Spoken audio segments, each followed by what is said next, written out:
खुलुमबाय लोगोफोर गिबियावनो नोंथांमोनखौ गासैखौबो आंनि गोदान भिडिअ बरनाय बावहरनाय थाबाय। दिनै भिडिअखौ नोंथांमोना नायखाया आं मिथिखागौ, मानोना आं दिनै फंनैसो ओरैबायदि बाथ्रा बुंगोन जाय बाथ्राखौ नोंथांमोना गनायना लानो तान मोनगोन बा नोंथांमोना खोनासंनो बागोन, मानोना एकदम गोसोआव नांनाय बाथ्रा। नोंथांमोना आं सासे सुबुंनि भिडिअ खिन्थिगोन आरो बै सुबुंखौ नोंथांमोना नायनानै ला आरो स्पेसियेलि बे भिडिअआ बै जौगाबोनाय सेंग्राफोरनि थाखाय जायफोरा बाइकनि उनाव सासे लाइमोन दिखांनानै बाइक साखावनानै मोजां मोनग्रा जेबो खस्थ' मावनो हायै बै सेंग्राफोरनि थाखाय। भिडिअखौ जोबजासिम नायलांबा नोंथांमोनाबो मिथिगोन आं आसलते मा खिन्थिदों। बे गथ'खौ नाय, बे गथ'आ बिहारनि आरो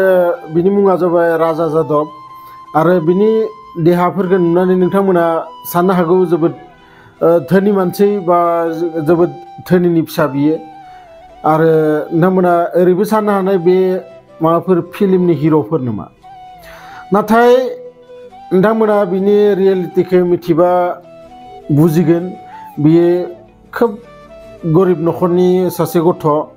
जाय आर्मियावबो खारदोंमोन, नाथाय आर्मियाव पास जायो माबा मोनसे कारनाव बियो टटेलाव जि इन्टारभिउ थायो, रिटेन थायो, मेडिकेल थायो, बेफोराव मायावबा मोनसेयाव बेखौ दानना हरग्राबाय थायो। टटेल 10 बार बियो आर्मियाव इन्टारभिउ होयो, खारनायाव पास जायो, नाथाय बाखि मायावबा नङा मायावबा बेखौ दानगारनानै हरो। आरो बे खोथाखौ आं मानो बुंदो,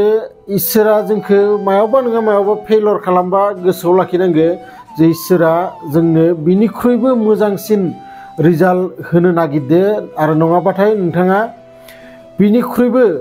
आरो गोबां मोननांगौ बेखौ इसोरा सानो, आरो बैनि थाखाय जोंखौ माब्लाबा फेलर खालामो जायखिजाया खामानियाव। आरो बै फेलर जानाबानो किसुमान मानसिफोर दोङो दुखु मोननानै बै फेलरखौनो सानबाय थायो, आरो बेखौ साननानै माबोरै सिगांखै दावगालांनांगो, माबोरै बैखौ बावनानै गुबुन खामानियाव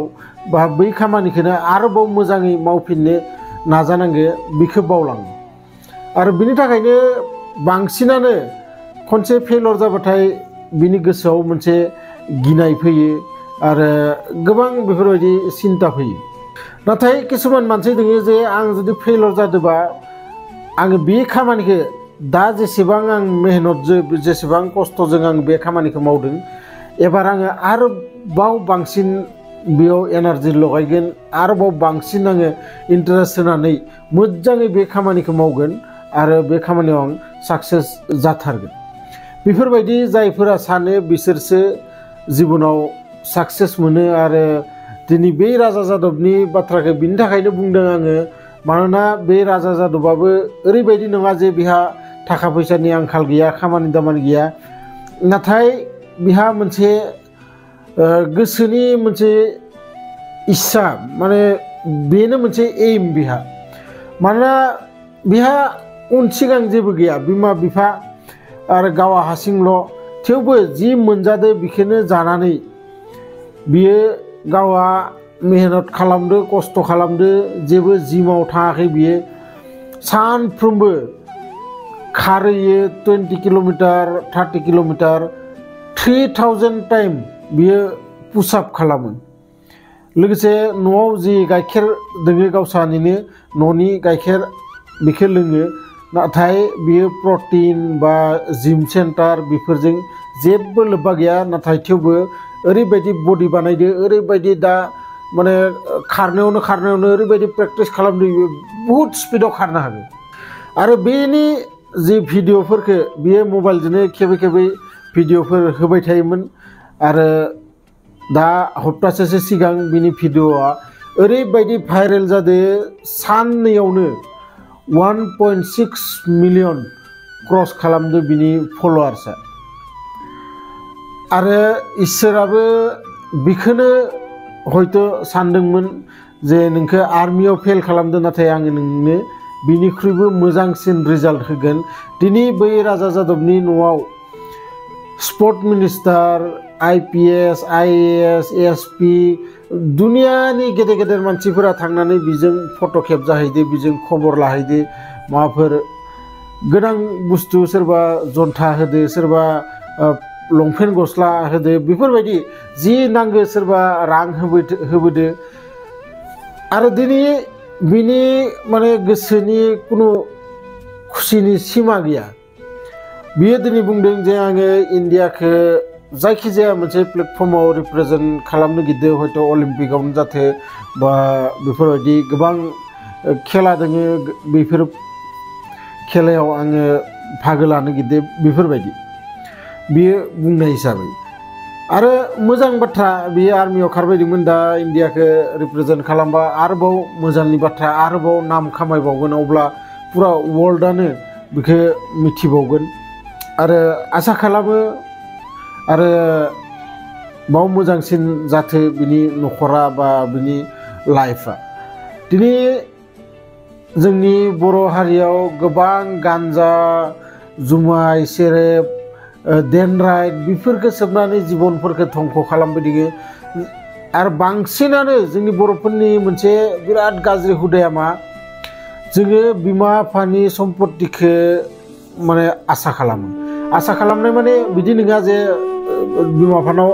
हा हु दङ बा गोबां थाखा फैसा दङबासो बै गथ'आ थांनानै माबा मोनसे मावनो सानो नाथाय जायफोरा गैया बिसोरो मोनसेल' दुखु बिसाय जोंहालाय जेबोआनो गैया मा मावनो मा दोनो जि दोङो बेजोंनो स्टार्ट खालाम आङो गुबुन गुबुन भिडिअ'आवबो सिगांबो नोंथांमोननि सिगाङाव बुंदों स्टार्ट खालामनो थाखाय जेबो नाङा नोंथांनाव जि दोङो बेजोंनो नोंथाङा माबा मोनसे स्टार्ट खालामग्रो बिनि उनाव लासै लासै लासै लासै जेब्ला नोंथांनाव साक्सेसनि लामायाव एसे दावगाबोगोन अब्ला लासै लासै नोंथाङा बेखौनो डेभेलप खालामहोलांनो हागोन नाथाय खामानिखौथ' फार्स्ट स्टार्ट खालामग्रोना बिदि जुमाय सेरेब लोंनानै बाइक साखावलाबायनानै मा मोननो बै साननैसो सेंग्रा थाजेननायाव थैया एसे गुदुं थायोना बै समावल' बेखौ मावनो हागोन नाथाय बैसोआ जेब्ला 30-35 जाहैगोन अब्लासो मेलेमाव हाबो साला एमान दिन जोङो एमान बोसोर जोङो ओरैनो टाइम पास खालाम